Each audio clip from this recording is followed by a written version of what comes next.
Glad to get to be with you and think about this. Tia said she was going to come tonight, but she didn't have time. She said, tell them that. So Charlie is a generous and persistent organizer, and we've had a lot of good exchanges, so we hope this will add up to something. As of today, Charlie, I am really pleased to be emeritus because you may have seen they named the Pope Emeritus today, so that raises the stature of that a good bit. But you still have a chance. That's right. Did you see the column that E.J. DeYoung suggested that the next Pope ought to be a nun? Everything is possible in the mercy of God. Well, in fact, I'm going to deal with three clusters of texts tonight, and what I will do after each cluster, I'll stop and we'll have a little engagement about that as you might like, and then we'll move along. The two preliminary comments that I want to make about Sabbath, and I am aware that you're getting this whole sequence on Sabbath, so you probably are getting a lot of different people coming in and saying all the same things. So I'll say my piece about that. The first preliminary comment is that nobody knows the origin of Sabbath, how that got to be worked out as the seventh day. It probably relates to some kind of agricultural cycle originally, but nobody knows. The second preliminary comment is that as much as we can date texts in the Old Testament, Sabbath did not become a defining Jewish practice until the exile. I will mention a text in Amos that is probably earlier than exile, but that's the only text that seems to mention Sabbath before exile. And if Sabbath is in exile, then what we know about the exile is that Jews had to be very intentional about maintaining their Jewish identity in an empire situation that wanted to destroy their peculiar identity.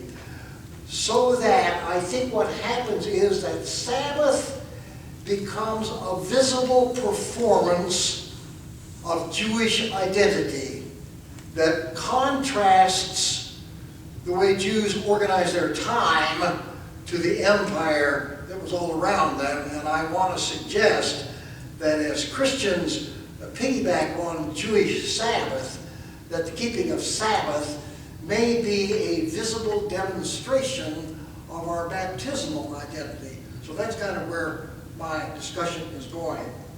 Now, I decided what I would do tonight is simply lay out for you what I think are the main Old Testament texts on Sabbath. And you probably are at random familiar with them, but you probably haven't seen them in a whole, and that's what I want to do. And then in 2 weeks, when I'm back, I will do some extrapolations from that about which Charlie and I have talked. So the first cluster of texts that I want to talk about concern creation and being in sync with creation and resisting the anxiety of chaos. Creation is the antithesis of chaos. So that's what I want to talk about, and I will mention three texts. First text that I want to mention, and I think it is the right place to begin such a thing, is in Exodus 20, the meeting at Mount Sinai where the Ten Commandments were given.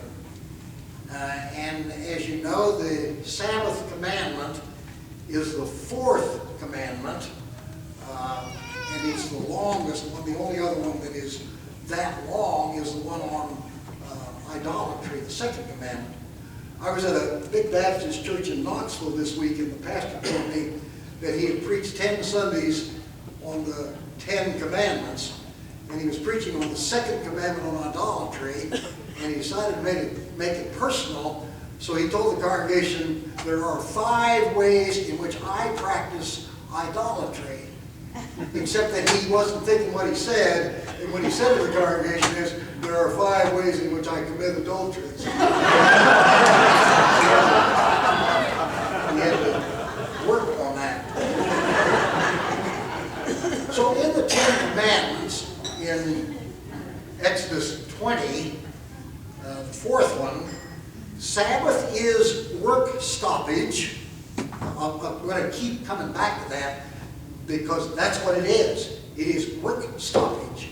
It is a refusal to be identified by productivity or acquisitiveness. But then Moses goes on in that commandment to say, because, translated for, because in 6 days God created the heavens and the earth, and on the 7th day rested, so that creation itself has a rhythm of work and rest. And what is implied in that is that you keep Sabbath to be in sync with the rhythms of creation that cannot be safely violated.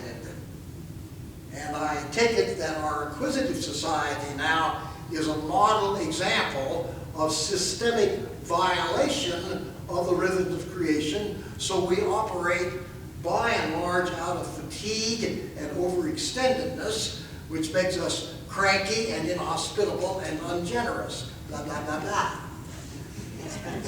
The second text that you would then relate to that is the end of the creation story in Genesis 1, which is commonly thought to be an exilic text, and Exodus 20 is probably an exilic text, according to current scholarly judgment. And as you know, the way the creation liturgy in Genesis 1 works is that God created on 6 days, and each day God said, it is good, and on the 6th day, God, after he had created humankind, God said, it is very good. And then the 7th day says, God rested, and God made the 7th day holy. Now, the way I read that little paragraph at the beginning of Genesis 2 is that creation is very hard work. Anybody that's tried to do something creative knows that it takes a lot of energy and imagination. So I imagine it took a lot of imagination for God to generate heaven and earth. So it's fair that God should be tired. And what we see is that God is not a workaholic. God doesn't have to work all the time. And that God is not anxious about the world working in God's absence. So God simply didn't show up to work the 7th day and blessed the 7th day, which means he infused the 7th day with life force, and then hounded it for all the creatures to practice it as well. The third text that you may not know so well is in Exodus. I'll just write this down so that you can look it up if you find the Bible sometime. You may know that in Exodus 25 to 31, there are these incredibly tedious provisions for how to make a tabernacle, and how to make an altar, and how to ordain a priest so that you bless the left big toe of the priest. This is where people, when they start reading in Genesis and they start reading, this is where they stop. And then in 35 to 40, it's almost word for word the same. God commands it and Moses does it. So that takes care of a lot of the book of Exodus. But what scholars have noticed about 25 to 31 is that there are, God said to Moses 7 times. There are 7 speeches. So if you think 7 speeches, and this text is dated as Genesis 1 is dated, they're both exilic texts, you can think 7 speeches correspond to 7 days. And the 7th speech, which is in 31, 12 to 17, the first 6 speeches are about tabernacles and altars and candles and poles and rings.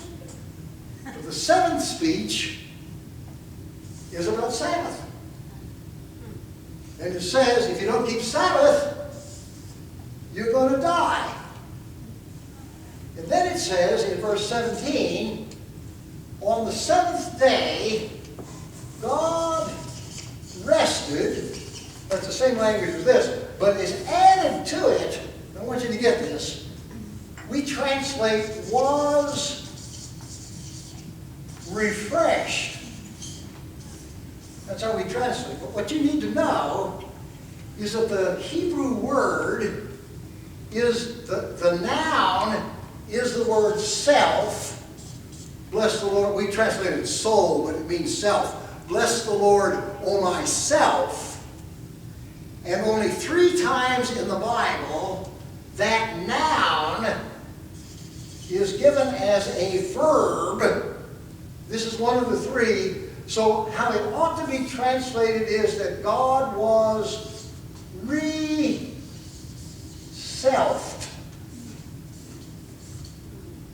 If you move from the noun to the verb, God got God's self back.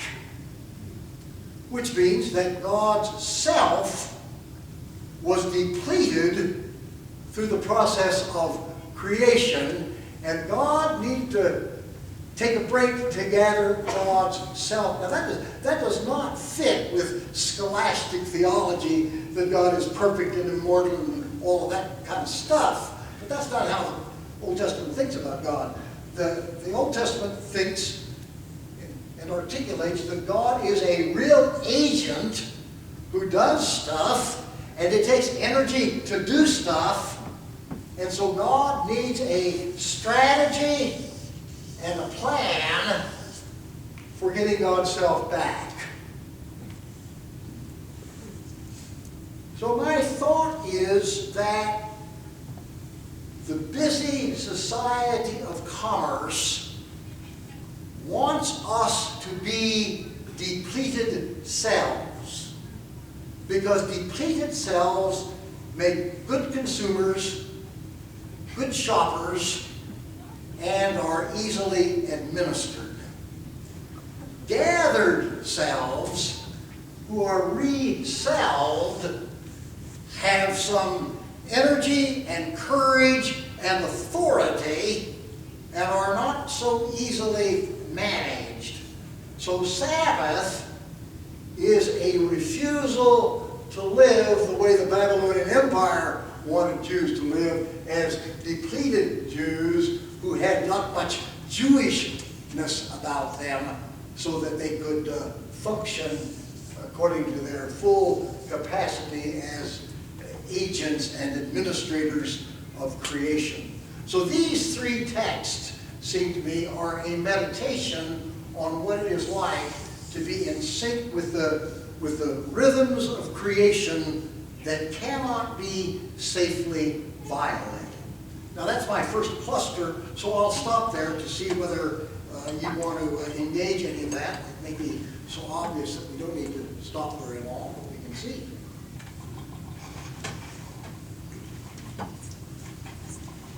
Yes, please. Do we have any idea what kind of calendar or schedule the Babylonians were running under at the time that the Jews were attempting to live by a Sabbath? Or That probably is known, but it's not known by me.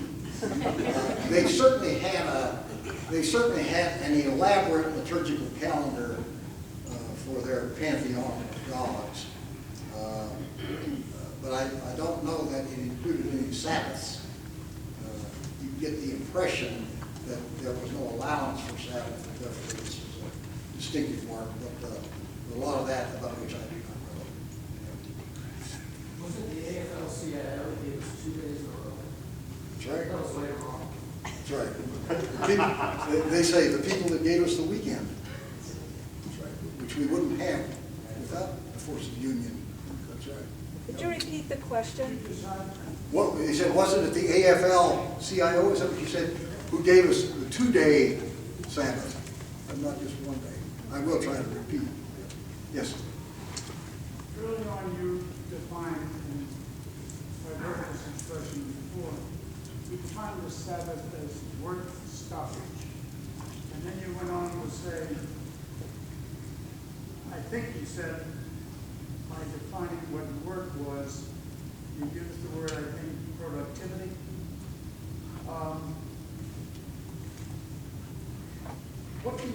Exactly what do you mean by work stoppage in terms of the Sabbath?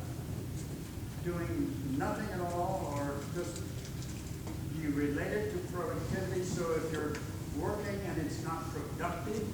No. I think it is. I think it is a contradiction in our society to busyness. Whatever keeps us busy, because I think that Sabbath means to be in a mode of receptivity for gifts to be given. And that requires one to slow down, to pause, to wait. That's what it seems to me. So I think it is, my judgment is that it is not keeping Sabbath to busy the day with entertainment, for example, or whatever. But that's an interpretive question, and I think every person or every family has to decide what that means. I suspect in our culture it means to disconnect electronically for the day, or whatever, or to disconnect from sports for the day. Or, you know, but those are all interpretive questions, because the professional sports or televised sports or electronic stuff is, in our society, it seems to me, always the force of empire in which the stuff is being pushed at us. And stoppage to that means I am not going to have my life occupied and defined by that. That's my way of thinking about it. But come back at that if you like. Well, yeah, I can watch a ball game, for example, and if you pick Sunday as the Sabbath, common. Yeah. I can watch a ball game. I don't feel that it occupies my life, it possesses my life. But I am not one that can do absolutely nothing on any day. I don't care what it is. Yep. So am I violating the Sabbath? You'd have to think about that, wouldn't you?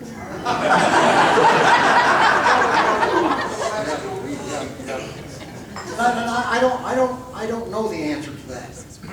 I suspect, and I'm the same way, I cannot not do nothing. Thank you. Well, I suspect I need to. Well, I agree there. Yeah, yeah.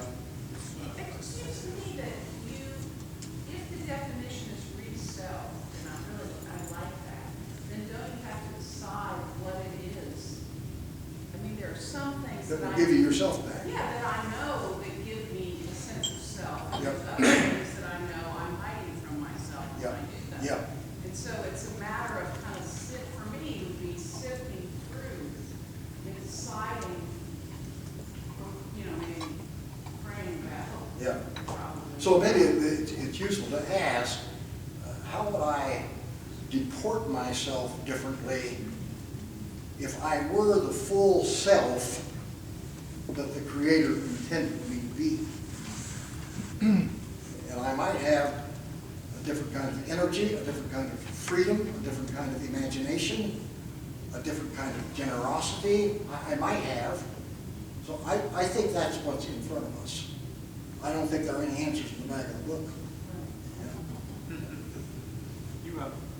You talked just a moment ago about an interesting idea, I think, of Sabbath as opposition to either an oppressor or a system or let's call it an external force that's sort of imposing some expectations or behaviors on us, and that Sabbath is an interesting way to sort of counteract that. I think that's pretty interesting. Do you also think that though there are ways in which Sabbath could be seen as a way to counteract our own natural tendencies? In other words, that sometimes we are in fact not just a system or an oppressor, but we become our own worst enemies.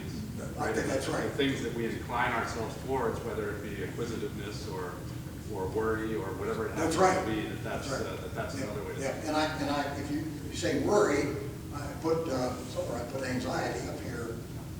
That I'm going to stop that for a day too, and dwell in the presence of the resting God. That would be a big challenge for me and for a lot of us. Yes? I really like this fact that you talked about the other commandment about idolatry being so long, because I'm thinking of the idolatry of our effort or our importance, and I'm thinking that maybe being re-self would be to remember it to be creaturely. That's right. Because I hadn't thought it, you triggered for me, but the commandment about idols is don't make them, don't be the creative agent that produces gods to worship. So it may relate to Sabbath. Stop making in that sense. And I think the length of those two commandments means that somewhere along the line in the formation of the Bible, those were really quite contested issues, so they had to say more, I think. Good? I'm trying to wrap my mind around a God that is tired. You know, that is active in the Hebrew story. Yeah. But I'm wondering if one way to think about that, I seem to recall that the Hebrew word for word is both like content, if you will, static, but it's also action, if you will, doing. That it can't be divorced from one another. So in a sense, God is a doer and a beer. That's right. At the same time. And then therefore, if we are made in the image of God, then we become our best selves, and we are a healthy combination of doing. That's correct. And just being. That's right. And the argument that I would make in the Babylonian Empire, they had to be doers all the time. So in Isaiah 55, which is a Babylonian text, the prophet says, "Why do you labor for that which does not satisfy?" And the answer is, we're trying to get ahead in the Babylonian system. That's why we labor for what does not satisfy. I think that fits there. There are other texts. I think there's one in middle Isaiah where God says, "I am simply worn out with you. You exhaust me with your much religious activity." Your religion poops me out. That's it. Yeah. I love the narrative where you put together productivity and acquisitiveness, because we think of productivity as such a virtue, but that underbelly, just to put it the other way, is the acquisitive. That's right. And very much of our productivity is in order to get ahead. All the way from pressure on kids at homework to my needing to write another journal article, et cetera, et cetera, et cetera. Because if you're not getting ahead in the empire, you're falling behind.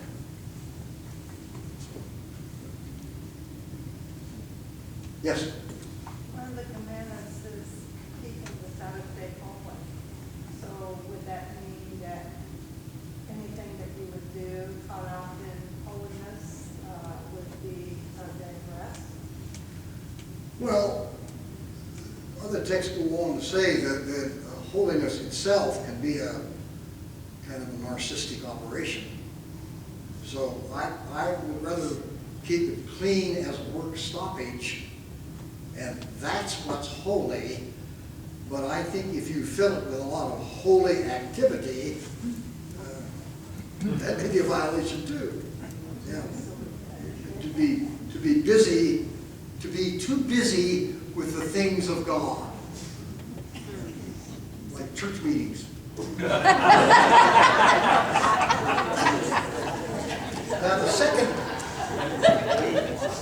the second cluster of texts that I want to talk about emancipation from the coercions of the political economy.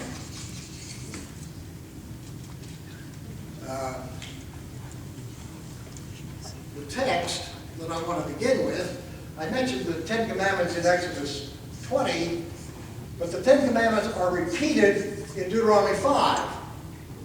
And with some slight word change, these 10 commandments are the same as these 10 commandments, except the Sabbath commandment. And Deuteronomy is much more closely linked to the Exodus narrative and the covenant at Mount Sinai. This is a very different text system than creation. So the way the fourth commandment works in Deuteronomy 5, it says, you shall keep the Sabbath day holy. In it you shall do no work. Your son or your daughter or your manservant or your maidservant or your ox or your ass will be like you. So Sabbath is the great day of social equality. That's not said in Exodus 20. So this is very egalitarian. And then it says, and you shall remember that the Lord your God brought you out of the land of Egypt, out of the house of slavery.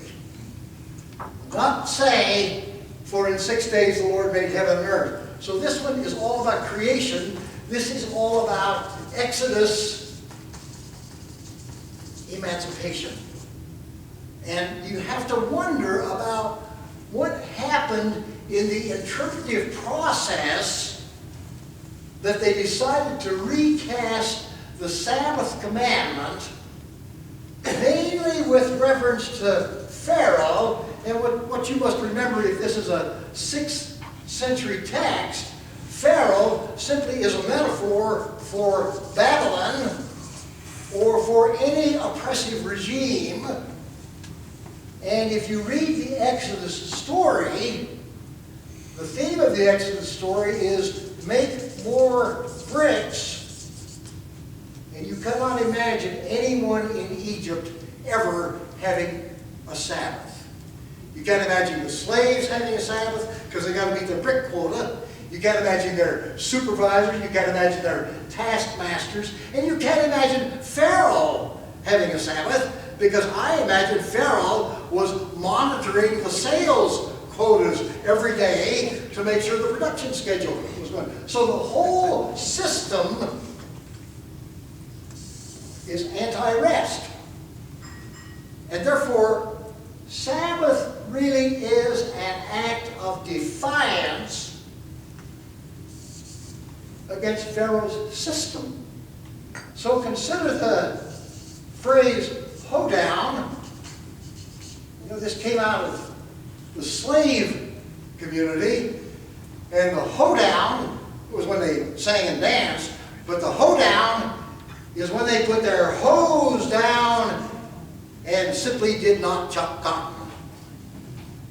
So if you don't keep Sabbath, this commandment suggests you're going to chop cotton for some pharaonic coercive power